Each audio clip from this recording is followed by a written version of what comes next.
90번째 시간으로 정당한 명분 빠졌어요. 정당한 명분의 승리, 정당한 명분의 승리. 같이 고백합니다. 정당한 명분의 승리. 아멘. 자, 오늘 본문 말씀은 다말에 관하여 두 번째 시간입니다. 다말에 관하여 몇 번째 시간? 두 번째. 예. 성경 본문을 보면 다말에 대해 어떠한 도덕적 판단도 내리지 않고 있습니다. 잘했다, 잘못했다, 잘못했다라고 절대 어떤 평가를 하지 않는다는 것입니다. 아멘입니까? 오히려 성경은 이 다말의 모든 그 행위들을 옳다고 굉장히 좋은 시각으로 말하고 있습니다. 이해되시면 아멘. 그녀는 기독교 윤리관적으로 판단하는 것이 지금 옳지 않다라는 것입니다. 왜냐하면 그 당시 문화로 그녀가 했던 행동은 당시의 사회법으로는 전혀 문제가 되고 있지 않기 때문에 그렇습니다. 할렐루야. 자, 이제 그녀는 죽은 남편을 위해 가장 가까운 친척들을 통하여 자식을 낳을 권리가 있었습니다. 그런데도 이 여인에게는 여러 가지 어려움들이 지금 닥쳐온 것이죠. 자, 오늘 계속해서 세 번째로 가겠습니다. 같이 읽읍시다. 비록 극단적인 행동은 의로운 분노를 불러일으키지만 자기 의무를 다하지 못한 사람의 성실함을 드러내기도 한다. 극단적인 행동은 누가 했나요? 다말이 했죠. 그래서 분노를 일으켰는데 누가 지금 화가 났죠? 유다가 화가 났죠. 그런데 성경은 자기 의무를 다하지 못했다라고 평가를 하는데 누구에게? 유다에게. 그런 중에도 성실함을 계속해서 유지하고 있는 한 여인이 있어요. 누구예요? 다말이에요. 창세기 38장 전체적으로 봤을 때 이 세 번째 장면은 유다의 성실하지 못함과 그의 위선적인 것들이 드러나는 그런 시간들입니다. 본문 24절 말씀을 같이 다시 읽겠습니다. 석 달쯤 지난 다음에 유다는 자기 며느리 다말이 장녀짓을 하여 임신까지 했다는 소문을 들었다. 유다가 명하였다. 그를 끌어내서 화형에 처하여라 라고 말하고 있습니다. 다말이 지금 무슨 짓을 했다고요? 장녀짓을 했다고요. 이 모든 소식이 지금 어떻게 들려오고 있습니까? 소문으로 들려오고 있습니다. 소문이라는 것은 다른 의미로 폭로하다라는 뜻입니다. 고발하다, 폭로하다. 장녀짓을 했다는 소문이 들려옵니다. 다말이 임신했다는 소문이 들려옵니다. 이 소식을 누가 알게 되었어요? 유다가 알게 되었습니다. 이 순간 다말의 심정이 어땠을까? 우리가 한번 생각해 볼 필요가 있다 이 말이죠. 다말의 심정이 어땠을까? 얼마나 놀랐을까요? 얼마나 막 심장이 덜컹덜컹 했을까요? 만약 여러분들이 다말이라면 어땠을까요? 저 어렸을 때 도둑질 엄청 했습니다. 저 어렸을 때 나쁜 짓 엄청 많이 했어요. 항상 두려운 것은 이 사건이 발각될 때 얼마나 마치 폭풍전야처럼 책상 밑으로 들어가고 어디 창고 속으로 들어가 있고 막 숨어 있습니다. 아버지가 나를 찾아내면 나를 뭐 죽여버릴 거라고 생각했기 때문에 그렇습니다. 마치 그런 상황이죠. 얼마나 두렵고 떨리고 무서운 상황이겠습니까? 이 소문을 들은 유다가 그녀를 화형에 처하라고 명령합니다. 여러분, 불로 죽여버리는 거예요. 불로 태워서. 불은 항상 무엇과 연결되어 있냐면 죄와 연결되어 있습니다. 불로 화형으로 사람을 죽이라는 것은 그의 죄를 없애버리라는 뜻이죠. 이해되십니까? 그만큼 이 유다가 생각하기에는 다말의 이 행위는 어마어마한 죄라고 지금 생각하고 있는 것입니다. 이해되십니까? 네. 화형이 어떤 형벌이에요? 불로 태워 죽이는 거예요. 죄를 태워버리겠다는 거예요. 다말의 죄를 태워버리겠다는 거예요. 그렇다면 다말은 과연 죄인인가? 같이 고백했다. 다말은 과연 죄인인가? 이제 다말은 어떻게 되는 걸까요? 이제 다말은 어떻게 되는 걸까요? 응?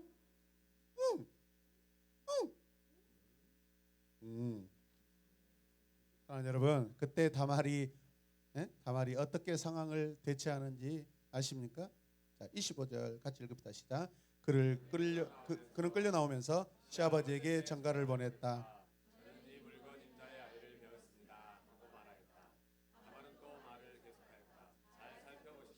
이 도장과 이 여리금과 이 지팡이가 누구의 것입니까? 끌려 나오면서 잠깐만.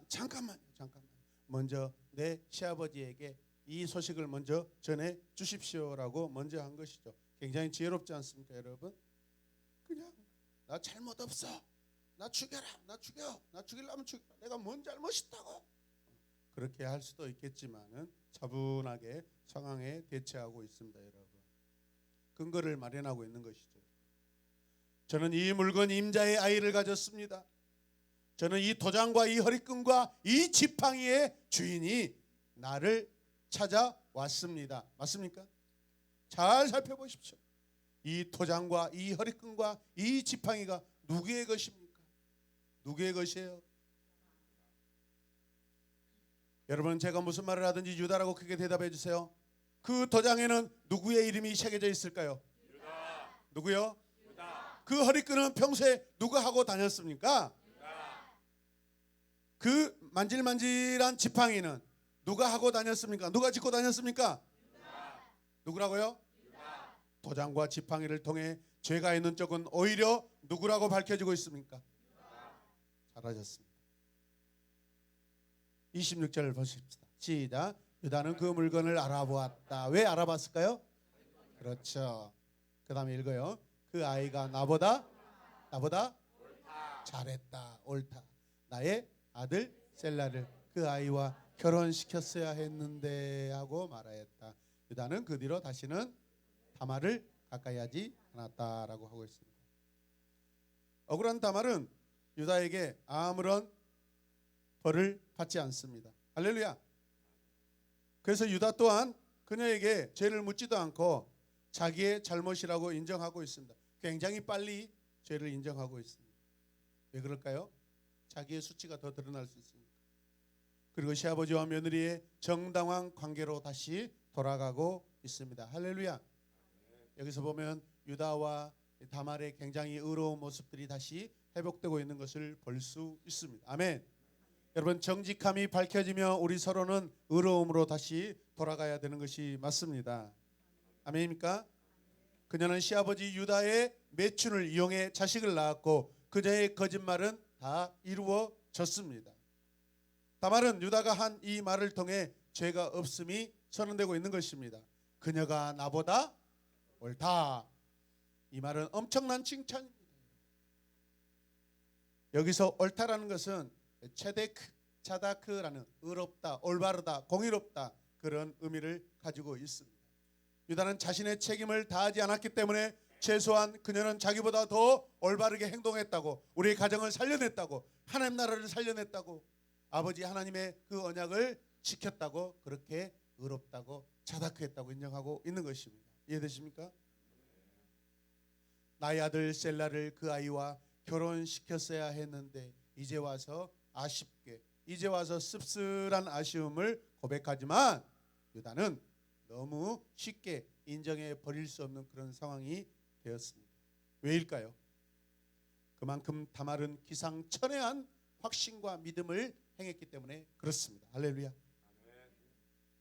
다말 안에 하나님에 대한 그 공의의 확신과 하나님 나라의 믿음이 있었기 때문에 그녀는 이렇게 기상천외한, 사람들이 감히 이해할 수 없는 그런 믿음의 행위를 했다고 우리는 볼 수 있습니다.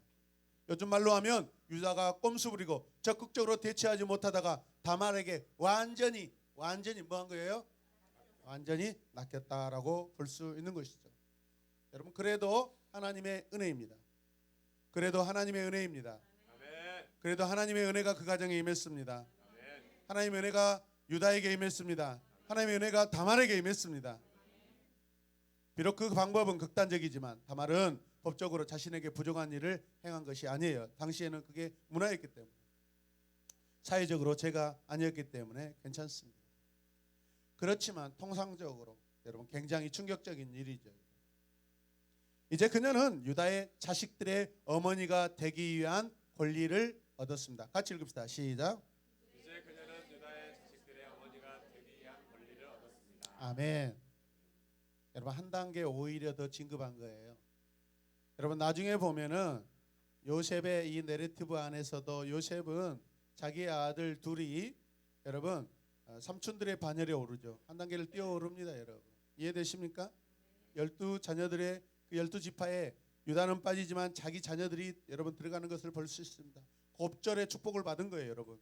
마치 지금 유다도 똑같은 상황이 되고 있어요. 오히려 유다가 이것을 다말이 요셉보다 먼저 보여주고 있는 거예요. 하나님 나라 안에서는 우리가 의롭게 행동할 때 하나님의 곱절의 복을 허락하신 줄로 믿으시길 바랍니다. 우리는 의로워야 돼요. 의로워. 비굴해서는 안 돼요. 아멘입니까? 믿음을 지키세요. 어떤 순간에 하나님께서 2배로 높여주시고 10배로 높여주시고 60배로 높여주고 100배로 높여줄 줄로 믿습니다. 이 내러티브는 가족 간의 범죄에 관해 심판을 내리고 있습니다. 다말은 착한 사람이 주로 짓는 그런 종류의 죄를 범했을 뿐입니다, 여러분. 악하게 지금 한 게 아니에요, 여러분. 다말은 거짓말을 했지만 또 금지된 성관계를 가졌지만 좋은 가정에 위험을 가져왔지만 이것은 순수하게 사람들의 일반적인 그런 생각이었다라는 거예요. 이 이야기는 불쌍하고 상처받은 한 여성을 위협한 사건이라고 볼 수도 있습니다. 한 여인이 굉장히 사회적으로 가정 안에서 지탄을 받고 상처받은 그런 상황이라고 우리가 생각해 볼 필요가 있다는 것이죠. 당시 사회가 다말과 같은 여성들에 대해 얼마나 가혹했을까요? 다말의 혼자뿐이겠습니까, 여러분? 이 비슷한 일들이 여러분 그 당시에 얼마나 많이 일어났겠습니까? 여러분? 이해되십니까? 당시의 여자들이 그런 권리를 갖지 못하고 존중받지 못하고 얼마나 많은 핍박과 조롱과 여러분 그런 외면을 받았는지 우리는 생각해 보아야 합니다. 마치 이 시대도 마찬가지입니다. 누구나 다 여러분 큰 자에게 강한 자에게 많은 자에게 위협받고 소외받고 아픔이 받고 있는 이 시대, 어제 우리의 소망은 하나님인 줄로 믿으시길 바랍니다. 이 과정에서 성경은 유다에 대한 평가를 어떻게 할까요? 부도덕하고 위선적이라는 또 다른 그런 보이지 않는 인격적인 그런 타격을 유다가 받고 있습니다. 성경에는 유다의 심리적인 묘사를 기록하고 있지 않지만 굉장히 유다가 빨리빨리 이 일을 처리한 것을 보면은 어때요? 자기가 부끄러웠다는 것이죠.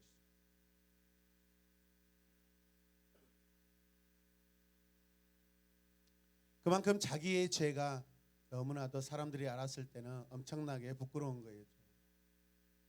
그러나 이 사건이 여러분 덮어지는 것이 아니라 다 알게 된 것입니다. 다 알아요. 다 모르는 게 아닙니다. 다 알게 되었어요. 할렐루야. 그 계획이 온천하에 다 드러났다는 거예요. 여러분. 다말이 했던 모든 행위들이 다 온천하에 다 드러난 거예요. 여러분. 그러나 죄인이라고 드러났지만은 여러분 결론은 뭐예요? 죄가 없다라고 무죄 선고를 받습니다. 아멘입니까? 왜죠? 하나님의 의로움을 붙들고 있었기 때문에. 우리가 여러분들이 아무리 죄인이라고 세상에서 그러지만은 지금 얼마나 교회가 죄인입니까? 우리가 2000년 동안 들어왔던 이 예배, 어찌됐든 어떤 모양으로 우리는 계속해서 예배를 해왔지만 그 예배 드리는 것 자체가 세상에 살인하는 도구가 될 수 있다라고 하면서 우리에게 막 겁을 주고 위협하고, 물론 어느 정도 타당성도 있습니다. 너무 지나치게 정부에서 너무 기독교에 편협적으로 자꾸 공격을 하니까 이번에 교회 협의회에서 총리 찾아가서 이야기했더니 기독교만을 위해서 공격한 것은 아니었습니다라고 이제 다시 입장이 조금 바뀌었어요. 사람들은 누구나 다 실수하는 것 같아요. 그분이 점잖고 그분이 겸손하고 저 경기도지사도 참 일 잘하기로 소문났지. 그런데 한 번씩 가끔 이렇게 오버페이스라는 경우들을 볼 수 있어요. 이게 우리의 모습입니다. 이게 유다의 모습이고 내 모습이에요. 할렐루야. 죄인이라고 낙인 찍히고 죄인이라고 평가받았던 이 다말, 마치 또 우리와 같은 우리 예배 드리는 게 무슨 죄입니까? 2000년 동안 하나님 앞에 드린 이 예배가, 하나님께서는 이 자리에 앉아 계신 여러분들이 의롭대요. 다말과 같이 의롭대요. 할렐루야. 믿음의 확신을 가지시길 바랍니다. 유다는 다말의 관계에서 적극적 책임이 보이지 않습니다. 빨리 이 사건을 무마하는 것을 볼 때 그가 얼마나 책임을 다하지 못했다라고 우리는 평가할 수 있는 것입니다. 다말의 극단적인 행동이 아니었으면 유다의 문제가 여러분 드러날 수 있었을까 질문도 던져볼 수 있습니다. 누가 착한 사람입니까? 다말과 유다 사이에 누가 착한 사람입니까? 하나님의 자녀가 다말처럼 극단적인 방법을 선택하라고 성경이 추천하는 그런 것도 아니에요, 여러분. 그렇다고 우리가 이런 일을 하라는 게 아니에요, 여러분. 그녀 입장에서 최악, 최저의 정말로 그런 상황에서 그녀가 왜 그런 행동을 했는가? 하나님은 그걸 보시는 거예요. 여러분, 우리 신분이 뭐가 중요합니까? 돈을 많이 가졌습니까? 유다 얼마나 많은 귀족들과 어울렸습니까? 얼마나 많은 돈 많은 사람들과 어울렸습니까? 그 성에 가서 세겜 성에 가서 살려고 얼마나 발버둥 쳤습니까? 광야를 버리고. 근데 그의 인생의 결론이 무엇입니까? 자식 2명 죽고 며느리와 여러분 그런 관계 맺어야 되는 그런 상황. 사람들이 봤을 때 어처구니가 없죠. 그러나 하나님 보시기에는 여러분 다말만 보고 계시는 거예요. 하나님 시각에는 다말이 있는 거예요, 여러분. 할렐루야. 사람에게는 죄인이지만 하나님에게는 의인이에요, 여러분. 믿으시면 아멘. 그의 안에 하나님의 법이 있기 때문에, 언약이 있기 때문에 우리도 마찬가지입니다. 다 잃어버려도 하나님 말씀만 붙잡고 있으면 우리는 살 수 있는 것입니다. 그게 우리에게 주어진 마지막 은혜인 줄로 믿습니다. 한 여인에게 많은 상처가 있었을 것입니다. 굉장히 불안함도 있었을 것입니다. 하나님께서 회복해 주십니다. 믿으시면 아멘. 네 번째입니다. 같이 읽을까요? 하나님께서는 믿음의 부족이 하나님의 뜻을 방해할 때 그 뜻을 성취하기 위해 극단적인 행동을 사용하시기도 한다. 누가 사용하신 거예요? 하나님이 하신 거예요. 아멘. 이제 38장의 마지막 장면은 사건의 결말을 우리에게 보여주는데 하나님께서는 다말에게 쌍둥이의 출산을 베풀어 주십니다. 유다 가문은 그녀로 인해 계속 이어지게 된 것입니다. 할렐루야. 자식 하나 낳지 못해가지고 지금 이 사건이 이렇게 벌어졌는데 여러분 임신하게 됐는데 어떻게 돼요? 자식이 한 번에 2명이나 쌍둥이가 되었다. 할렐루야. 27절 읽겠습니다. 시작. 다말이 몸을 풀 때가 되었는데 태 안에는 쌍둥이가 들어있었다.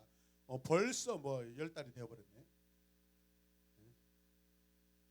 임신한 게 중요한 게 아니라는 거예요. 임신한 게 중요한 게 아니에요. 다말의 행위가 중요해요. 자, 이제 드디어 다말이 임신하여 태중에 2아이가 쌍둥이라고 소개합니다. 7, 8절에서 임신한 다말은 27절에서 몸을 풀 때가 되었다라고 번쩍번쩍 뛰어넘고 있습니다. 그러나 그 아이들의 출생은요 굉장히 독특한 장면들이 우리에게 보여주고 있습니다. 28절 읽겠습니다. 시작. 아이가 막 나으려고 하는데 그 한 아기가 손을 내밀었다. 산파가 진홍색 실을 가져다가 아멘. 뱃속에 아이가 민정아 배꼽으로 한 손이 쑥 나오는 거야. 배꼽으로. 네가 배꼽으로 나왔잖아. 그죠?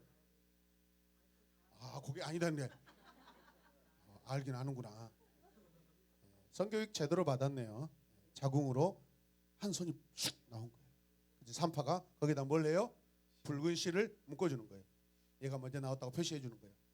이 애가 먼저 나올 거라고 생각했어요. 그런데 이렇게 뒤밀고 나온 애는 손에 실이 묶여 있는 애 아니에요. 아니에요. 그러니까 깜짝 놀라는 거예요. 이거 어떻게 터뜨리고 이렇게 나왔냐. 모든 걸 다 밀쳐내고 네가 먼저 나왔냐라는 지금 굉장히 반전의 그 이야기들이 지금 진행되고 있는 것입니다. 이해되십니까?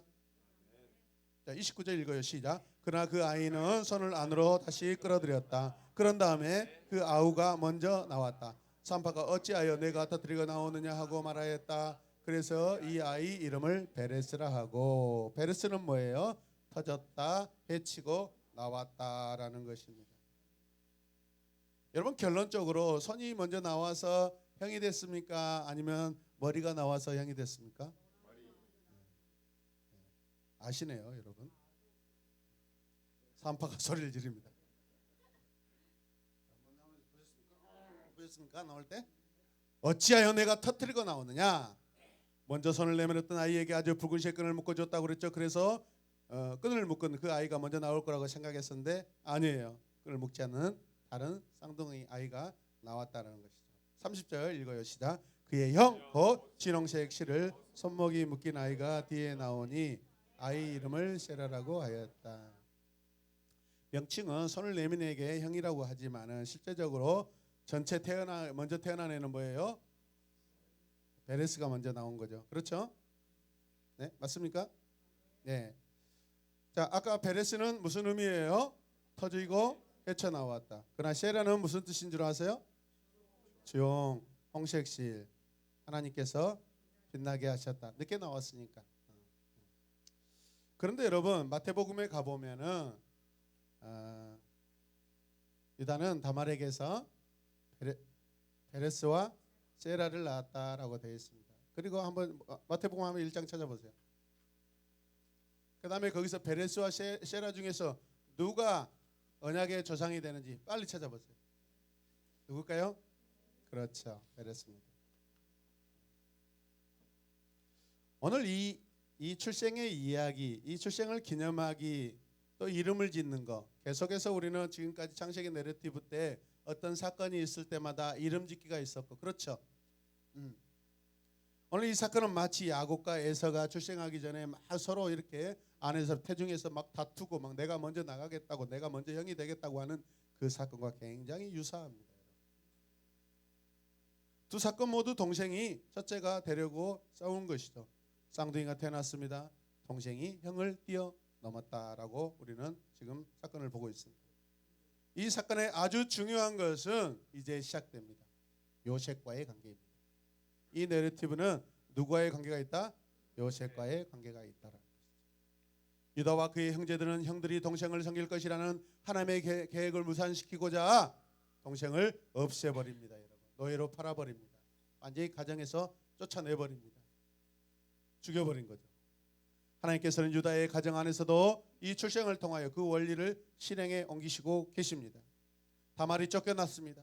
마치 죽은 자가 되어버렸습니다. 이 세상에 없는 것 같이 그런 신분이 되어버렸습니다. 그러나 그녀가 돌아와서 다시 상속자가 됩니다. 할렐루야. 요셉도 마찬가지죠. 죽은 자가 다시 돌아와서 상속자가 뭡니까 여러분? 가장 큰 자가 되어 있습니다. 믿으시면 아멘. 하나님께서 주권을 베풀고 계신 줄로 믿으시길 바랍니다. 요셉이 자기 형들의 지도자가 되는 것은 그렇게 쉽게 취소가 되는 일이 아니라는 거예요. 왜? 누가 이 모든 계획 가운데 있다? 하나님께서 의를 베풀고 계시기 때문에 그렇습니다. 여러분이 가지고 있는 이 믿음의 모든 것들, 여러분 세상이 여러분들의 모든 의를 취소시킬 수 없고 믿음을 취소시킬 수가 없습니다. 왜? 하나님이 여러분의 믿음을 붙들고 계시기 때문에. 믿습니까? 여러분 이 내러티브의 핵심은 이렇게 볼 수 있습니다. 같이 읽을까요? 시작.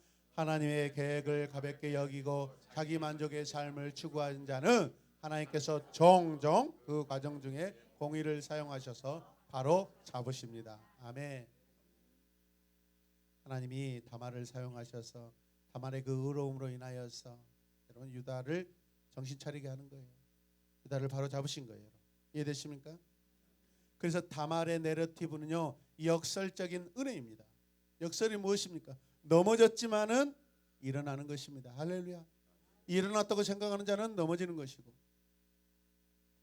하나님의 생명사역을 막으려고 했던 이 유다의 무책임한 행동을 회개합니다. 그러나 외면당하고 소외당한 한 사람을 통하여 하나님은 오히려 큰 일을 이루십니다. 만일 이 일이 유다에게만 맡겨졌다면 유다의 가문은 저 가나안 족속들과 여러분 다 혼합돼 가지고 여러분 흔적도 없이 다 동화되고, 동화예요. 여러분 히브리 민족의 이 족보 안에 찾아볼 수 없는 그런 상태가 되어버렸을 것입니다. 이해되십니까? 하나님은 그렇게 인간에게 맡기시지 않고 우리의 어려운 가운데 약한 가운데 찾아오셔서 하나님의 의를 이루십니다. 다말은 그 계보를 되살렸고 또한 바로잡는 사람의 의로운 역할을 감당하였습니다. 이런 일들이 여러분 안에 있기를 주님의 이름으로 축복합니다. 아멘. 다말은 당시 자기 지방과 사회적으로 부패한 불신의 한가운데서 신실한 자로 살았다라고 우리는 평가할 수 있습니다. 옳은 일을 행하기 위해 위험을 무릅썼다라고 볼 수 있습니다. 아멘. 다음의 그림을 보면은 여러분 37장의 요셉의 내러티브, 38장의 누굽니까? 다말 내러티브. 그 다음에 이제 다음 주에 우리가 들을 말씀 39장의 요셉 내러티브. 요셉과 요셉 사이에 누가 있어요? 다말이 들어가 있어요. 창세기 38장에서 다말의 내러티브는 어떤 위치에 있는지 이제 아시겠습니까? 38장에서 역설적 은혜를 받은 이 다말처럼 요셉도 역시 애면당하고 소외당하고 무시당한 이 요셉도 이제 큰 자가 되어 가정으로 돌아올 거라는 그런 여러분 예고편을 보여주는 것입니다. 하나님의 소망을 먼저 보여주시는 것입니다.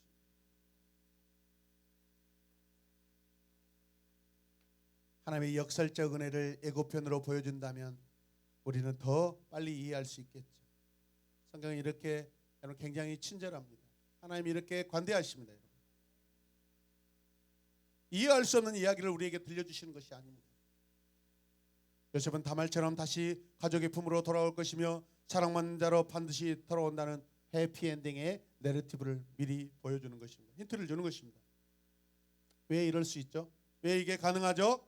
하나님의 주권 안에 있기 때문에 그렇습니다. 아멘입니까? 여러분 고난이 클수록 누리는 영광도 높을 것입니다. 할렐루야. 아멘. 흘리는 눈물이 많을수록 기쁨의 눈물은 더 많습니다. 할렐루야. 아멘. 기쁨의 눈물이 슬픔의 눈물을 다 덮어버릴 것입니다. 사랑하는 성도 여러분 힘을 내시길 바랍니다. 아멘. 하나님 나라는 영원합니다. 아멘. 요즘에 동방의 작은 나라 대한민국이 코로나를 잘 극복하고 있다고 여러분 루마니아의 나라에서는 나토 군용기를 2차례나 그것도 여러분 이례적으로 민간 공항에 군용기가 여러분 착륙할 수 있는 그런 은혜를 베푸고 얼마나 급했던지 대한민국 여러분 그냥 그 검사 키트 방호복들을 막 수입해 가지고 지금 급하게 지금 벌써 며칠이 안 됐는데 두 번째나 왔다 갔어요. 아멘입니까? 150개 나라에서 도움을 요청해 왔다고 그럽니다. 그중에 40개에서 60개 나라는 그냥 공짜로 다 주겠다고 하는데 작은 나라의 고난 중에 흑설의 은혜가 지금 임한 것입니다. 하물며 하나님 나라에서는 절대로 전혀 억울함이 없다라는 것을 믿으시길 바랍니다. 하나님 나라 믿음의 사람이 다말이었습니다. 아멘. 하나님의 사람 요셉이 이제 다음 주부터 여러분 믿음을 가지고 등장하기 시작할 것입니다. 저와 여러분의 인생도 하나님의 의를 붙잡고 사신다며 역설의 은혜가 임하시고 풍성하게 누리게 될 줄로 믿습니다. 다음 주면 우리 공동체 안에 한 가정이 역설의 은혜를 받게 됩니다. 은혜로운 집으로 가정에 여러분 장막터를 옮기게 됩니다. 우리 다 알잖아요. 우리 모두가 다 힘들지만 이 가정도 어렵게 얼마나 어려운 상황 중에서도 믿음을 지키고 살아왔습니다. 하나님께서 은혜를 베푸십니다. 교회를 섬기고 리더로 섬기고 그 눈물을 삭혀가면서 지금까지 인내하고 살아왔을 때 하나님께서 여러분 역설의 은혜로 다시 오히려 더 은혜를 베풀어 주시고 계십니다. 아멘입니까? 많이 축하해 주시고 또 믿음 안에서 우리가 도전받기를 원합니다. 이런 상황들을 요한계시록 22장 11절과 또 5절에서 이렇게 말씀하고 있습니다. 같이 읽읍시다. 시작. 불의를 행하는 자는 그대로 불의를 행하고 더러운 자는 그대로 더럽고 의로운 자는 그대로 의를 행하고 거룩한 자는 그대로 거룩하게 하라. 아멘. 5절 말씀 보겠습니다. 시작. 다시 밤이 없겠고 등불과 햇빛이 쓸데없으니 이는 주 하나님이 그들에게 빛을 비치심이라 그들이 세세토록 왕 노릇하리로다. 할렐루야. 다말이나 요셉이나 하나님 나라의 왕 노릇하고 있는 줄로 믿습니다. 오늘 이 시대에 저와 여러분들이 왕 노릇하는 하나님의 자녀인 줄로 믿습니다. 기도하겠습니다. 하나님 감사합니다. 우리가 무엇이 간데 이처럼 사랑하시고 우리를 자녀 삼아 주시고 하나님 나라 사역자라 우리를 하나님 귀하게 사용하시니 감사합니다. 복음 전하는데 마음껏 우리를 사용하여 주시옵소서. 마음껏 쓰임 받길 원하옵고 예수님의 이름으로 기도드립니다. 아멘.